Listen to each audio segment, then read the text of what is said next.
Live from the Pitch Pad in New York City. Get ready to unleash your inner entrepreneur with Pitch Live with Amy Summers. Whether you're a seasoned entrepreneur or just dipping your toes into the Shark Tank, this is the place to be to discover how to turn your pitch into reality.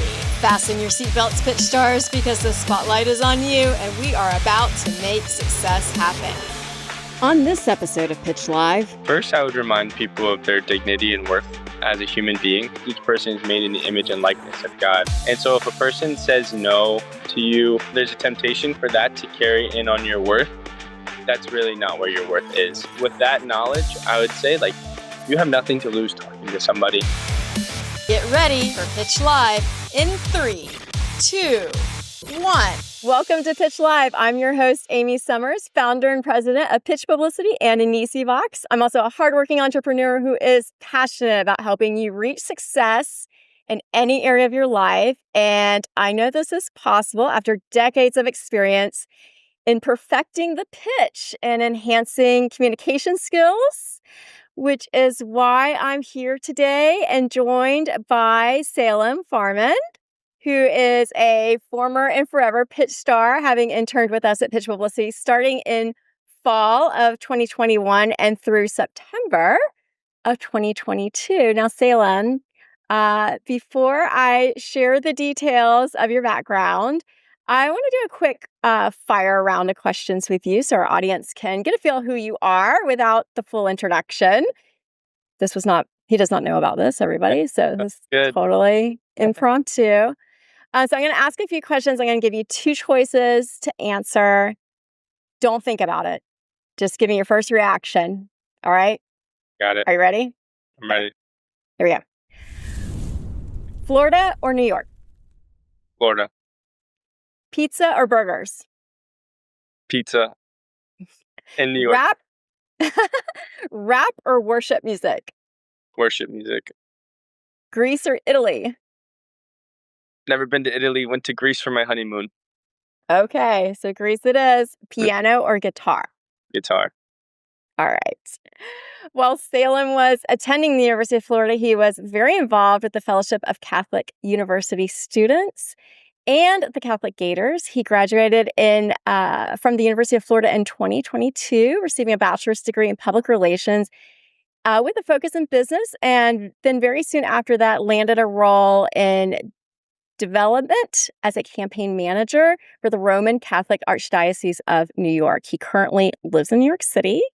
And in addition to his full-time position there at the Archdiocese of New York, Salem is a Catholic speaker, singer-songwriter, and Christian worship leader. So let's get into it. So I remember towards the end of your internship with us, you shared that your passion was to go into ministry and not necessarily public relations. And I recall telling you that you could combine the two and do both.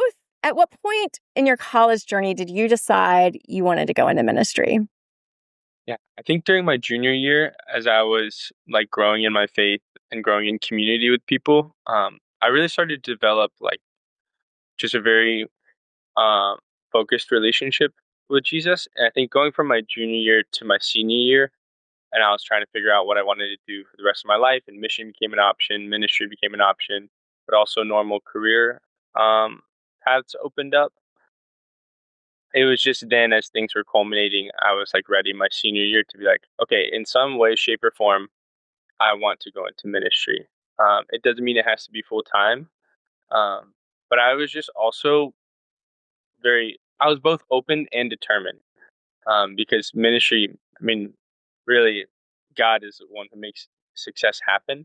So I was just open to what He wanted, and so it was there. It just kept on forming, and then continued to happen pretty naturally, I would say. Was there something that specific that prompted the passion during those college years? I think just there was one retreat that I went on that really prompted me forward, helped me to live more consistently in my faith, and I think that where that helped me to develop better prayer life, and better life with the people around me. That's where it was okay, here's the thing that kind of fuels the fire, and then which lays out the path to kind of kind of to move forward. So I would say that one retreat, but there was a lot of steps before and after that continued moving me forward. So I wouldn't say it was like this explosion moment, and I'm like, ah, but but it was like it was a really awesome and had an incredible impact on me moving forward. So you had picked public relations as your major then before this epiphany. Is that right? Yes, yeah, Okay. And why did you pick PR?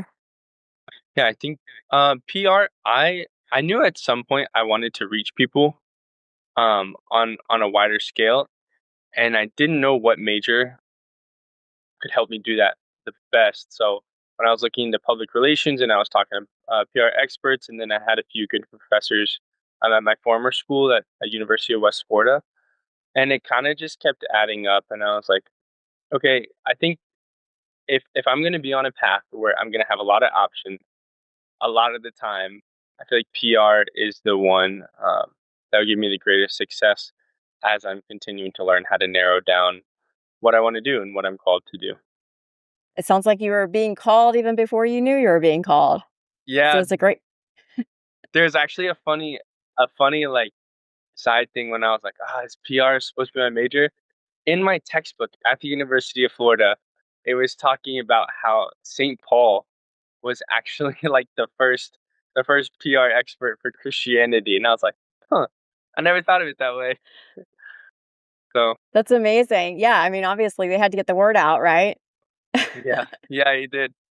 You were just in Greece for your honeymoon, but it was funny because I was also in Greece for my birthday week in June, and I noticed your picture, so I was like, "Oh, I wonder if we were there at the same time." But you know what? The thing that hit me about Greece, and I don't know where you spent most of your time, but I spent most of my time in Crete. And Mhm. what was so interesting to me was we even went to, different islands off of Crete that were so remote that people don't want to live there anymore. But there was a church there. Nice. And it's not just a church. I mean, it's just not like it's some wooden thing they threw together. I mean, it's like a full on church. And it just made me think like, wow, the outreach that they did when Christianity was really spreading, it must have been an exciting time. I think you would have been a good PR person during that time. Thanks. So during your internship with us at Pitch Publicity, you worked on several health campaigns, pitching our doctor experts to TV, radio, podcast producers. Have any of the pitching skills you learned during that time transferred to your current role at the Archdiocese of New York and what you're doing today?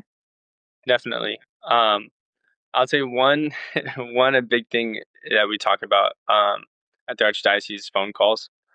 So because I'm in fundraising, a lot of phone calls are solicitation phone calls. We also have thank you phone calls. We're also calling priests and their secretaries to try and get a meeting. So I'm booking meetings for myself. So a lot of phone calls in that way and learning to be good on the phone.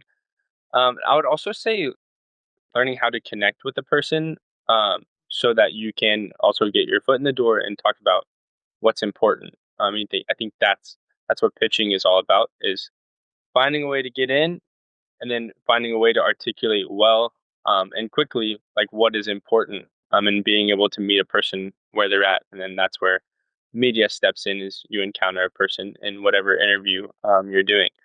So yeah, I think there's a lot that translates there. I remember that you were really good at getting your foot in the door with our media contacts. Do you have a favorite memory from the internship with an interview that you booked or scheduled or you got your foot in the door or? Yeah, it was her name, I think, was Paula.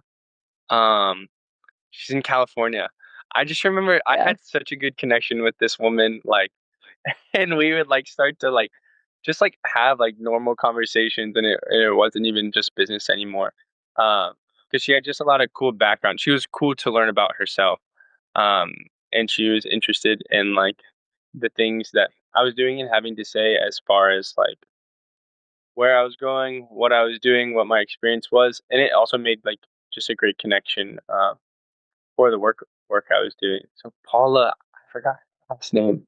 Uh, I know who you're talking yeah, about though. she was awesome. I had great memories working with her. Now, during your internship, you had the opportunity to come up to New York City for our annual media and client event, along with the other interns. And we had a Studio 54 themed night planned. And I gave everyone the assignment to, in addition to you helping put together the event, I also said, you have to network and you have to introduce yourself to people at the event. I get to know our guests, practice networking because it was a real life situation. So I wanted all of you to have that experience. But I recall that you really stood out. And I remember watching you really work the room like a pro, and many guests thought you were a seasoned professional. They were shocked when I told them that you were a student and that you were my intern. They were like, who's that guy, Salem? I need to follow up with him later. I mean, you really were impressing them. Has networking come naturally to you, or was it something that you feel like you had to work on and develop? Yeah, for me, I would say networking has always been pretty natural. Um, I'm like, just like I come from a huge family, so I always had to say hello to everyone, give everyone a hug and a kiss, ask them how they're doing, how's their family doing, and I learned to like actually be intentional with it, and not just because my parents told me to, but that really translated, especially as I was getting older, when I was in high school, as a leader in sports, and then translating into college. I, my first year of college, I fell into a leadership role with my fraternity, and I was a recruitment chairman, which is like all networking. And then you go to the University of Florida, and like I'm in the place of evangelization, which is also all networking because you got to meet people, see where they're at, what they're doing, and invite them into something. Um, so by the time I was like doing this internship, just with all the family, friend, like leadership experience, um, it's just like very natural. And I think because I'm in the younger half of my family, people who are older and more experienced than me don't intimidate me. Um, because all my siblings were older than me and probably more intimidating than anybody else. Uh, so yeah, that's why it's always been kind of a natural thing, and I see it translating well into my current role with the Archdiocese and in the stuff I'm doing in ministry. So, How do you network in your current role? What type of networking events or things do you have to do now? yeah, so there's a lot of things. So professionally, for my job for the Cardinals Appeal, we have events that we have to go to. So we have fundraising events with a dinner, mass. Um, His Eminence Cardinal Dolan will come to these events, and so we're kind of networking on his behalf and like making connections with our donors, and things of this nature. And so we're networking with people from the lowest scale of giving to the highest, and sometimes you don't know which is which. So just meeting people and getting to know them. Um, but also in ministry, I've learned a lot of ways to network. One, just from showing up to a space, I think, and just like being open to meeting people, um, and talking about their experience and what they do, and also talking to like the priests that I work with. I always offer him like, okay, Father, outside of this work and fundraising, I also do this. So if you need help with something, just let me know, or I can connect you with somebody. So I offer my services and I'm networking through the priest, and then they recommend me to somebody, and then I show up in a space for worship, and then they're like, "Oh, we got to have him here." And then in that space I'm also meeting other artists. And so if I can't do something, I'm like, "Let me connect you with this artist." So it's just networking everywhere, and it's and really for the purpose of uplifting people. And it uplifts me too. So that's what it looks like right now. You mentioned different levels of giving, and so even I know in church environments, parishioners will often be like, "Oh, well, the people that give a lot get better treatment." Like there's this theory, right? And you said a lot of times you don't know the difference. When you do know the difference, like when you do know who the big givers are versus the ones that maybe are not giving as much, is your approach different with them? Is there anything that you have to do differently, or do you treat everybody exactly the same in how you interact? Yeah. For me personally, I have to take a step back when I know somebody is like um, like on another level, or like would be considered like a higher level profile person. Um, but the reason I take a step back is so that I can treat them the same as I would the other person, because I don't think any person truly wants to be spoken to um, in any way that's not truly genuine. So just meeting somebody where they're at and caring about who they are is what I try to have my approach to be. Um, so I'm continuing to develop that, especially as I'm in spaces. It's crazy because now I'm in spaces like where I'm going on my third year volunteering and working at the Al Smith Dinner. Um, so spaces like that, I'm like, okay, this is obviously not a normal situation, but how do I still, if I'm talking to somebody, present it in just a very normal way, and where they actually feel a real connection, and I'm not just trying to flatter them, but actually make them feel seen as a person they are. Do you have any go-to conversation starters that you jump into with somebody if you don't know them at all? In New York City, especially, a lot of times I just ask, "How did you get here?" That's a I good think question. that's always like a good question because most people are not from here. So it's always, "How did you get here?" And that starts some spiral, and then somehow we know somebody, and it's really funny. I Um, like that. For somebody that's a little bit more on the shy side, I don't really see you as shy, but for somebody who is a little bit more on the shy side, what advice would you give them so that they're not so terrified about approaching somebody and yeah, talking to them? yeah. First, I would remind people of their dignity and worth as a human being, um, and I'll try not to be over religious in this podcast, but the truth is, like, each person is made in the image and likeness of God, from the top to the bottom. And so, if a person says no to you, or you feel rejected by them, um, that, like, truly, like, although there's a temptation for that to carry in on your worth, that's really not where your worth is. So if somebody's shy, with that knowledge, I would say, like, you have nothing to lose talking to somebody, especially if you're really trying to be genuine and like caring for that person and talking to them, being intentional, listening, like making eye contact, smiling, and being kind. If a person rejects that, like, and you really are being genuine, then it's okay, because at the end of the day, you're not this conversation, and your worth is not placed in the mindset of this person. So, And probably their rejection of you is not even about you at all. It's probably more about their issues. yeah, some people are just tired too. Like, they're like, you don't know what people went through during the day. So Right. yeah, And God sees you. So if God sees yeah, you, then that's the hardest person to be in front of. yeah, yeah, yeah. Yeah, he really welcomes us. I think that's one thing I'm learning is, like, I mean, God is perfect. We believe in a perfect God, but also a perfect, all loving God, who meets us in our imperfections. And so I think, yeah, knowing God sees us should actually be more of like a consolation and a comfort. Because if something happens, or like you mess up, you're like, Lord, I need your help. Like, that's always my prayer. Like, Lord, I need help because I don't know what I'm doing right now. Uh, so I've prayed that many times walking into situations I didn't know what I was gonna do, and then and somehow it happens and it's all him. So yeah, just put it at his feet and move forward. praise God. That's awesome. Okay, so I also remember you really enjoyed during the internship our monthly Zoom meetings. We had one day out of the month that we had everybody on the pitch team, all the interns come on and do a presentation because I was trying to teach about presentation skills, and you had to share the Zoom screen and you had to give a presentation on what you were working on. And I remember you telling me, that's my favorite part.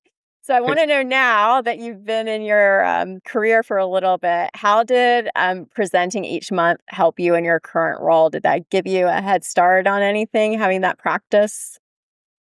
Yeah, I think having like prepared slides and prepared information ready, We did a lot of that in school, so I was a little used to it in that way.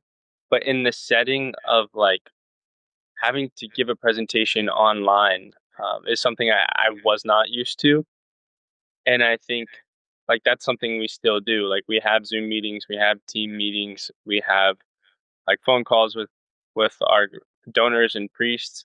So learning to present in a digital space, I think, was helpful for me, um, especially looking back on it, because there are a lot of things seem simple, but it would have taken me longer to figure out uh, in my current role. So I think that was probably the most helpful thing, and I just loved being in a team setting and hearing from other people and like what they were doing, and like I just really enjoy working with people. Um, I don't like working in isolation, so it's it was really though that getting like experience in the digital space there.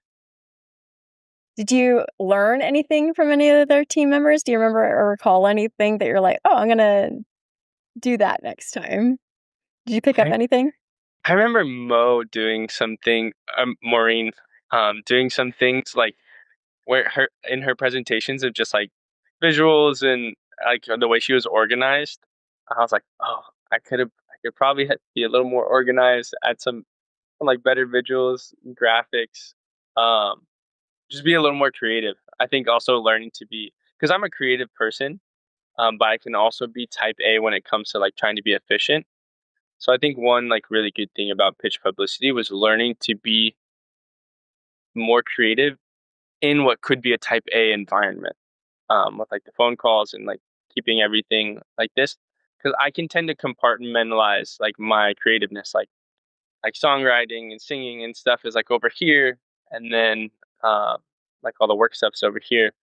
But when I learned to combine the two, I actually am able to enjoy it a lot more and uh, be a lot more effective. So that was one thing I remember you and I talked about in mentorship was was like learning to be creative there. So I'm still working on it, but I Well, I remember think that. you're very creative.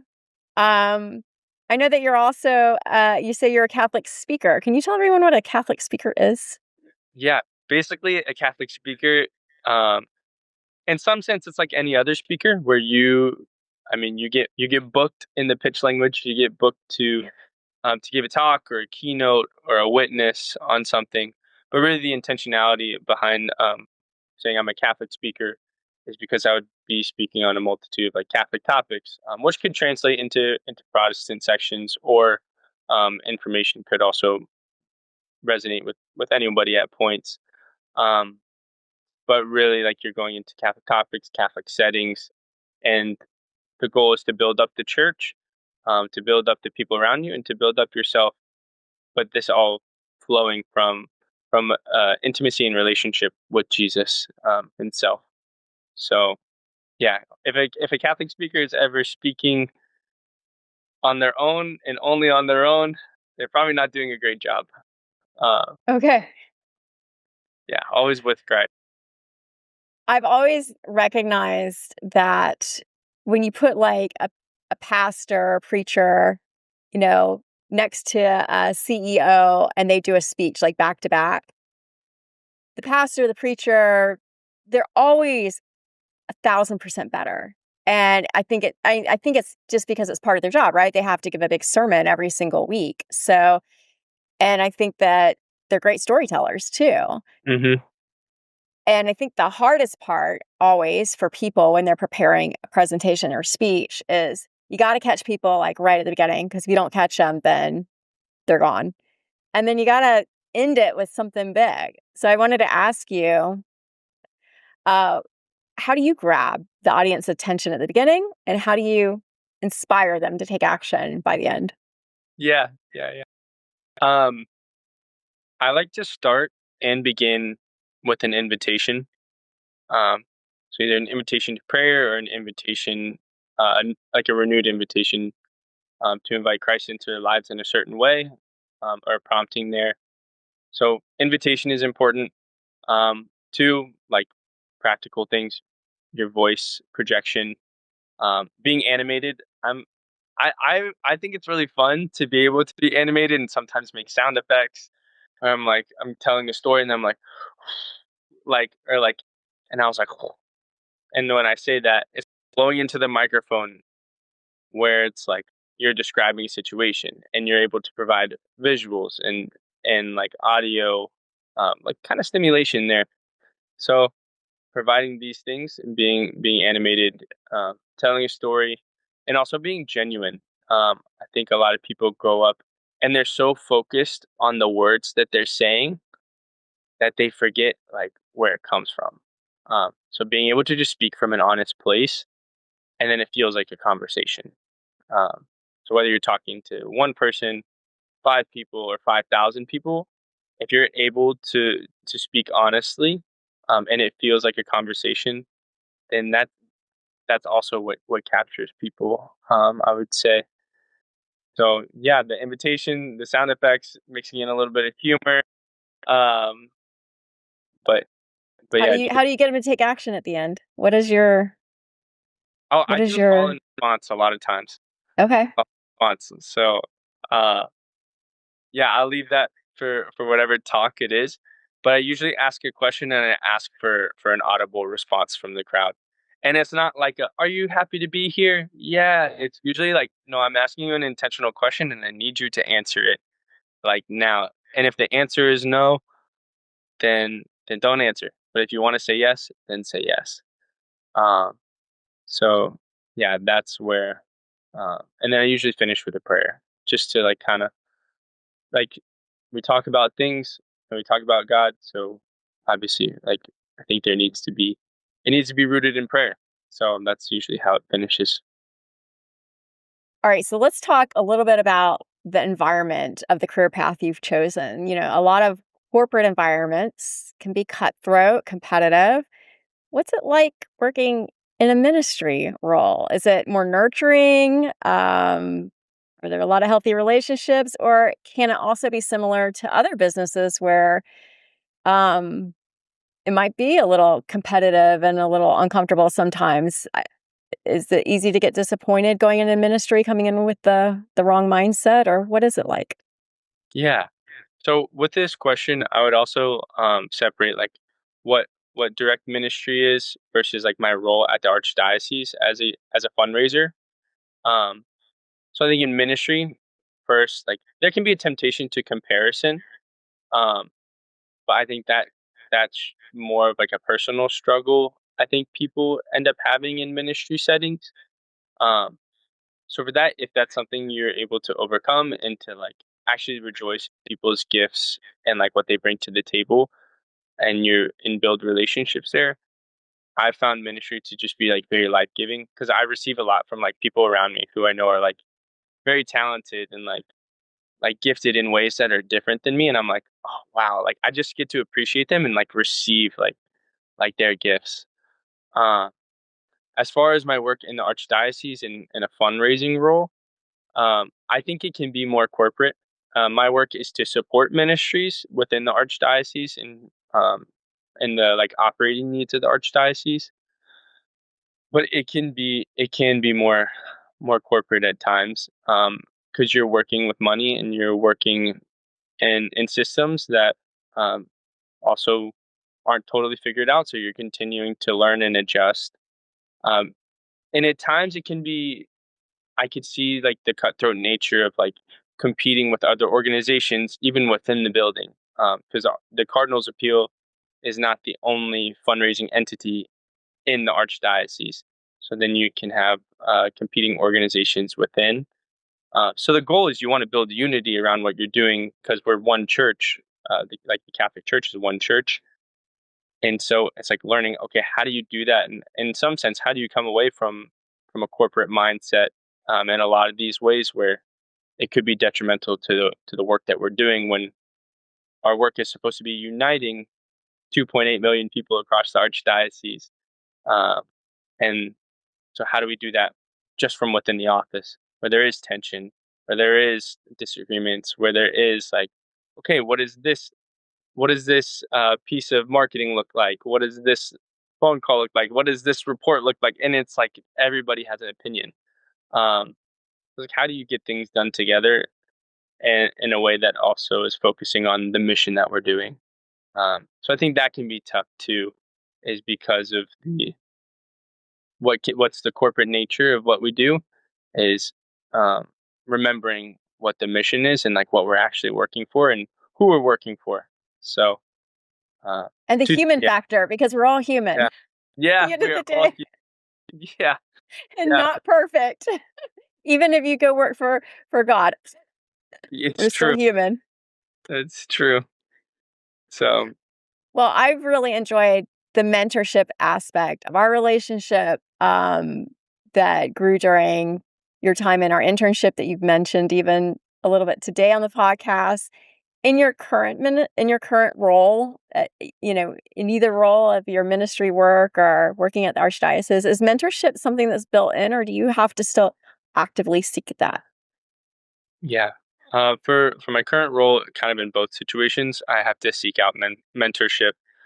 Um, it's something I've had to be really intentional about, especially because it was so great coming from you. Um, and in some sense, it was easy, like with you, not because the work was easy or the role was easy, but because you kept me accountable, and you were really serious about making me like better at what I was doing.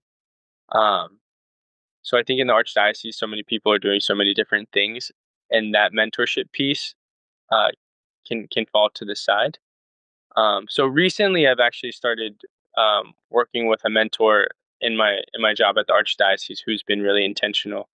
He actually sounded kind of like you yesterday. He was like, "My goal is to like just make you the best you can be at this," but he's also very direct in tasks, very direct in like admonitions and corrections in the work that I'm doing, which I really appreciated with you. Like I'm the type of person like because my sports reference, like I need to be coached.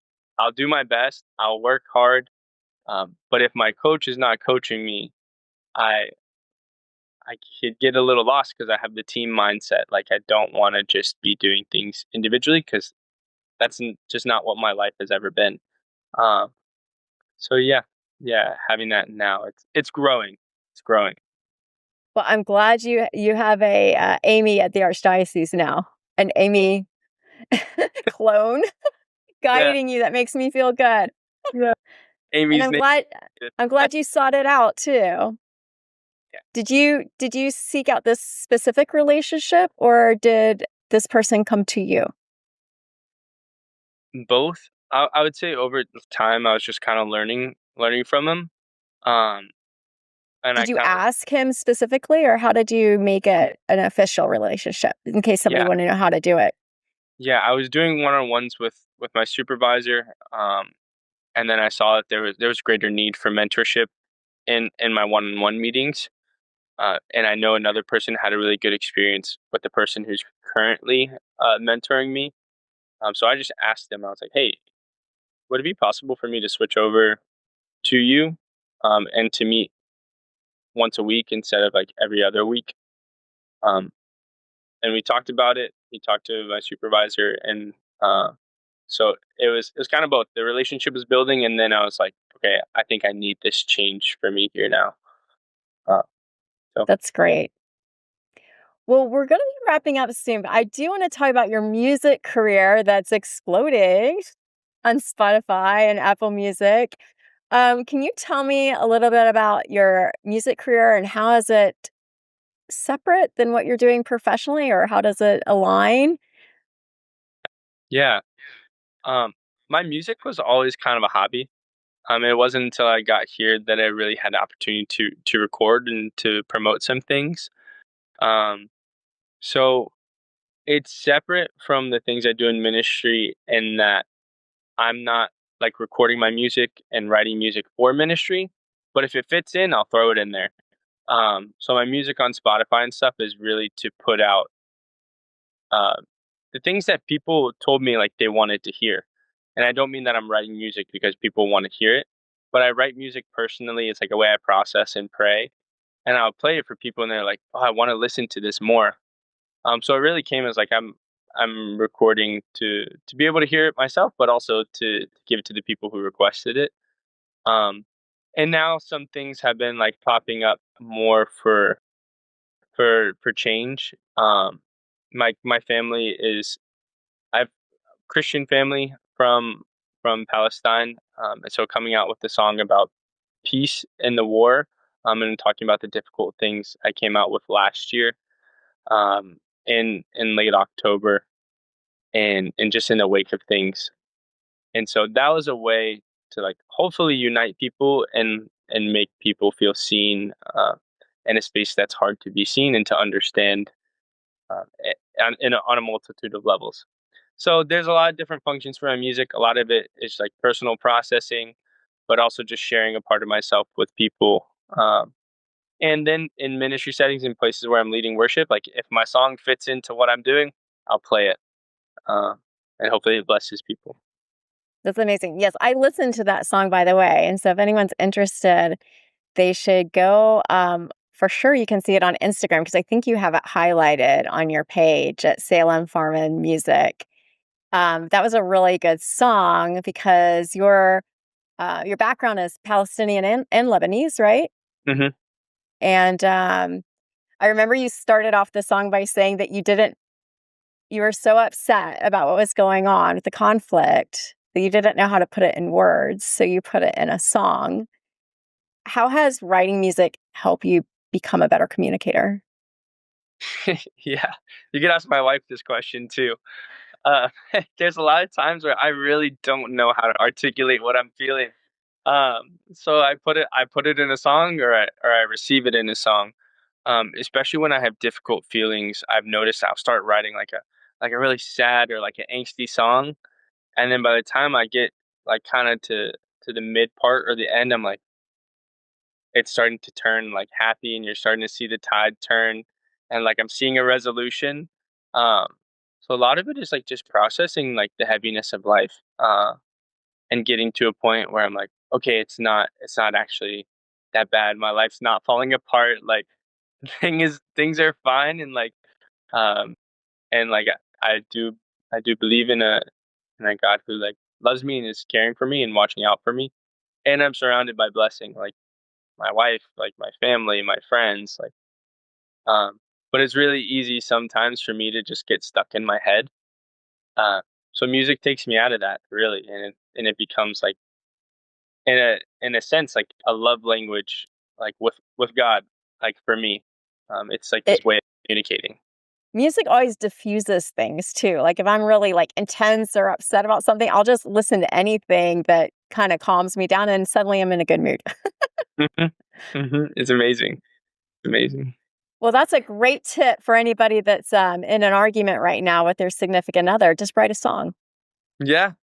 Yeah. People, you don't have to be a great singer or anything. You just write a poem, write some lyrics, like put it down. And post it on Instagram if you really want to get everyone's attention. Yeah. Yeah, right? Well, Salem, this has been so much fun catching up with you. What's the best way for our Pitch Live community to connect with you and to follow you and your music and to find your music? Yeah. As much as I am a pitch star in your words, I don't promote myself super well. Uh, so you can follow me on Instagram. It's Salem Farmand Music, SalemFarmand Music, and my Spotify is Salem Joseph Farmand. Leave the middle name in there. So I got Joseph behind me. Uh, Yes. yes, Joseph Farmand. So really, Spotify, Apple Music is also the same. Amazon, my music's available on every streaming platform. And then my Instagram.